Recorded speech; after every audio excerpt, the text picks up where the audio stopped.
kayong matakot. Ako po ngayon nakatikim na ako ng pagkakakulong. Wala pong nakakatakot sa pagkakakulong. Lalo na kung alam ninyo na kinulong ka dahil sa prinsipyo, kinulong ka dahil ikay nakipaglaban para mas mabuti kinabukasan sa inyong mga anak. Huwag na po natin isipin ang ating mga sarili. Isipin na lang natin ang mga kabataan. Dahil sila po ngayon ang haharap sa isang ekonomiya na walang trabaho at walang pag-asa. Maawa po tayo sa mga kabataan. Tayo pong mga matatanda na, tayo po'y nabuhay na, tayo po'y nakatikim na ng lahat. Pero mga kabataan, kinakailangan po mabigyan sila ng mas mabuting kinabukasan. Kaya dapat manindigan sambayanang Pilipino. Mabuhay! Abogado ng bayan, Attorney Harry Roque! Mabuhay! Alam niyo po, malungkot po yung nangyari sa akin na kinulong ako sa araw ng birthday ng aking may bahay. Kauna-unahang pagkakataon po na hindi ko kapiling ang aking misis sa kanyang birthday. At imbis na kami po ay nagsaya, ang akin po nakahalik sa rehas. Bakit po ako pinahalik sa rehas? Hindi po ako kriminal. Ang buong buhay ko, inalay ko sa serbisyo para sa sambayanan, sa mga mahihirap, mga inapi, tinorture, pinatay. Buong buhay ko, ako po'y nagturo nang magkaroon tayo mga responsable, mga abogado na magsisilbi sa bayan at hindi tuturing na negosyo ang abogasya. Ang buong buhay ko po, inalay ko para sa malayang pananalita dahil naniniwala po ako na sa isang demokrasya, importante ang malayang pananalita dahil pag pinagsama-sama ang panindigan, yan po ang talagang magsisilbing fiscalizer laban sa mapang-api at mapang-abusong gobyerno gaya ng gobyerno ni Marcos Jr. Correct! Bakit ako tinarato na kriminal? Kriminal ba na magsilbi sa bayan? Kriminal ba na magturo sa kabataan?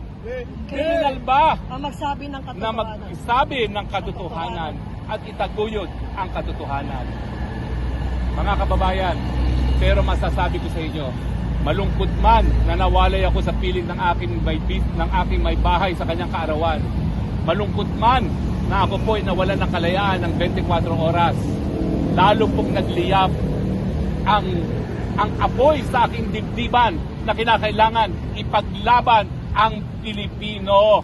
Yes! Mabuhay! Kasama mo kami, Attorney! At kahit anong kulay natin, pula, dilaw, pink, wag nating kalimutan na ang dami ng nag-alay ng buhay para sa sambayanang Pilipino. Ano ba naman yon na magkaroon pa ng isang buhay ialay para sa kinabukasan ng ating mga kabataan? Correct! So ang aking panawagan sa mga mapang-api sa gobyerno ni Marcos Jr., miskit patayin niyo po ang Harry Roque, hanggang sa huling hininga, ipaglalaban niya ang karapatan ng mamamayang Pilipino, ipaglalaban niya ang kinabukasan ng kabataang Pilipino dahil dalawa pong anak ko na magsisimula pa lang ng kanilang buhay at kinakailangan magkaroon sila ng mabuting kinabukasan. Kasama niyo kami, Attorney! Kasama niyo kami! Mga Pilipino, nandito po mga vloggers, pero nasaan po kayo? Ano pa pong inaantay ninyo? Inaantay nyo ba na mahawa ang inyong mga kabataan sa bisyo na pinagbabawal na droga na ngayon ay parang tinatanggap na sa lipunan, lalo na ng alta Parang wala sosyedad? na, Tony. Parang legal na. Tatanggapin nyo na po na ang gobyerno ay palabigasan ng mga namumuno na baliwala na ang serbisyo sa taong bayan. Tatanggapin nyo ba ho na yung aking panukalang batas na nagnanais magbigay ng libreng paggamot at libreng gamot, ang universal healthcare? Ngayon po, pinalalapa ang pera ng taong bayan sa mga kurakot sa gobyerno, hindi para sa benepisyo ng mga mahihirap na mga pasyente. Tatanggapin nyo ba ho na mamamatay ang ating kabataang kasundaluhan sa isang gera na walang interes ang Pilipino? Tatanggapin niya ba ho na ako naniniwala na wala kayong pakialam sa kinabukasan ng kabataan? Alam ko po, nagmamahal kayo. Tuwing Biyernes po, narito tayo. Pipigilan nila tayo. Yan po talaga ang gawain na adiktadoryang gobyerno. Pero tayo po maninindigan dahil sang-ayon sa batas, sa saligang batas, tayong mga Pilipino, tayong mamamayan, tayo ang may-ari ng EDSA para gamitin, para iparating ang ating disgusto laban sa isang gobyerno na nalulang na sa pinagbabawal na droga. Marami pa pong Biyernes na darating, mga kababayan. Halina po kayo, lumabas na tayo muli dahil kung hindi po tayo maninindigan, baka lahat na po ng kabataan malulung na rin sa pinagbabawal na droga. Dahil ngayon po, bagamat alam na natin na lahat na may bisyo ang presidente, kung hindi tayo maninindigan ang mensahe, okay lang pala maging bangag.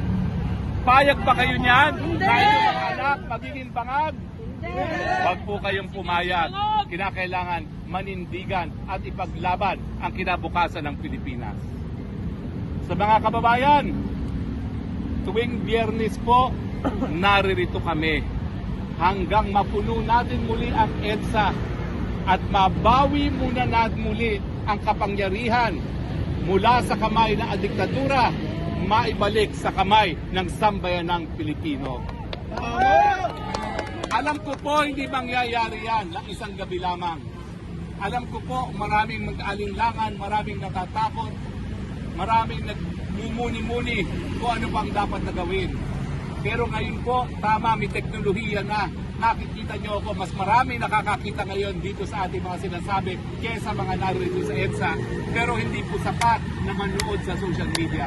Kailangan manindigan, kailangan lumabas, kailangan tumayo dito sa EDSA at magsabi, tama na, sobra na, tama na, sobra na, tama na, sobra na. Sobra na!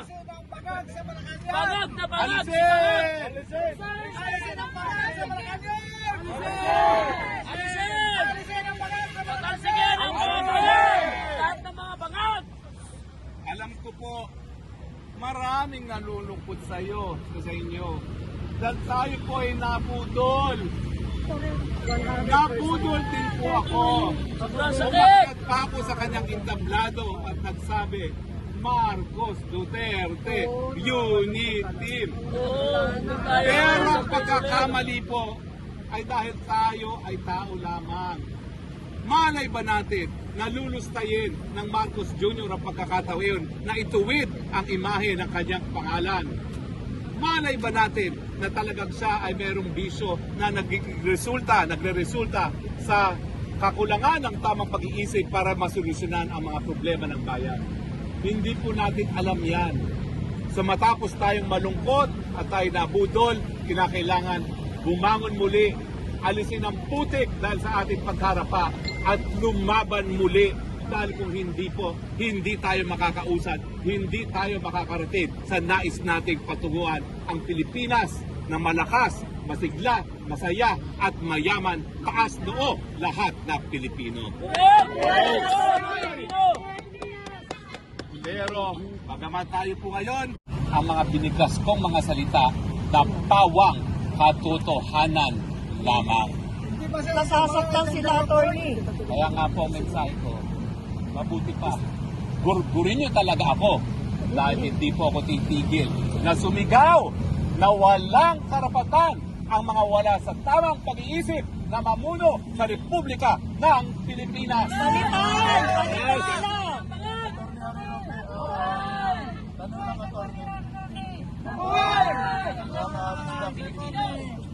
Itong pagsalubong po sa inyo, may kinalaman kaya ito sa inyong paninindigan tungkol doon sa Polvoron video na sinabi niyo po ay authenticated ho? Ang aking balita po sa dati ko rin mga kasama dyan sa kamera. Kaya po ako pinupuruhan, pinagdududahan na may kinalaman daw ako sa Polvoronic video.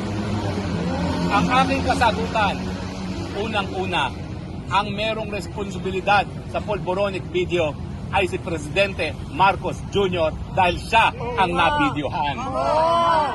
Naging careless. Pangalawa, paano makakakuha ang kritiko na gaya ko ng ganyang video? Samantalang hindi ako makalapit ngayon sa Presidente. Ang pinanggalingan niyan, isa sa kanyang kakampi, malapit na kakampi, na nakuhanan siya na napakalapit.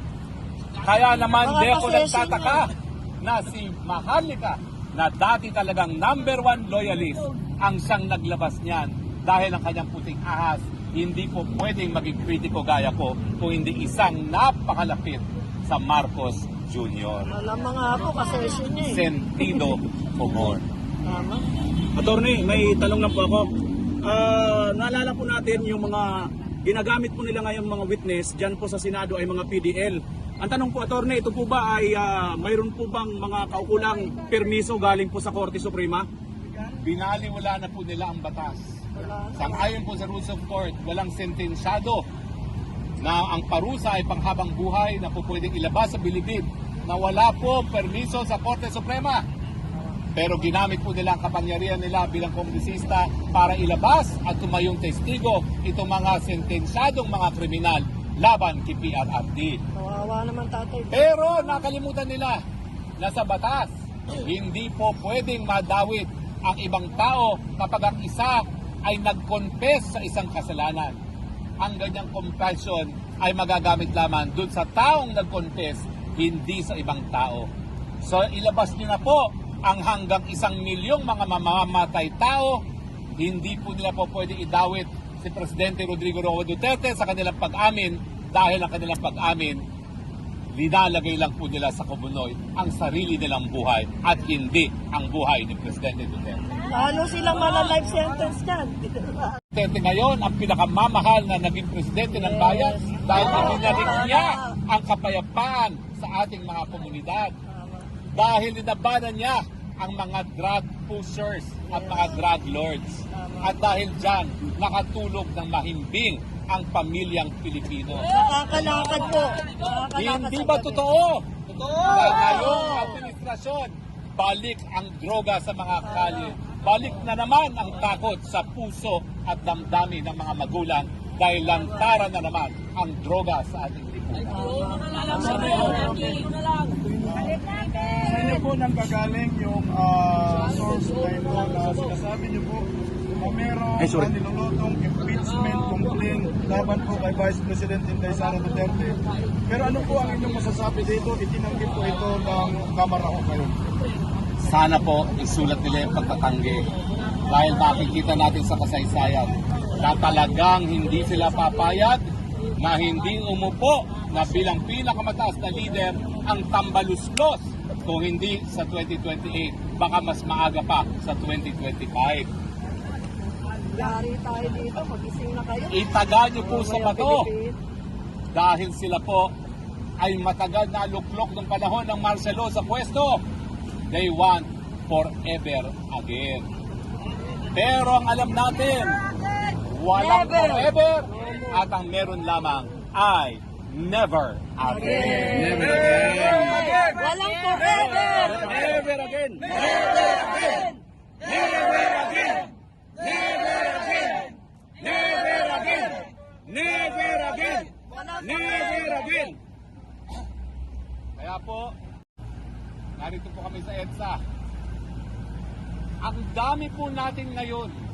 Oh, mas Dahil marami kada po nga. camera na naririto, hindi po bababa sa 50,000 ang nanonood. Wow. Oo, yun nga, Milyones yun. po tayo ngayon. Mismo. Oo, Ang mismo. hamon lang, Nanonood sana pa. lahat tayong nanonood ngayon sa internet.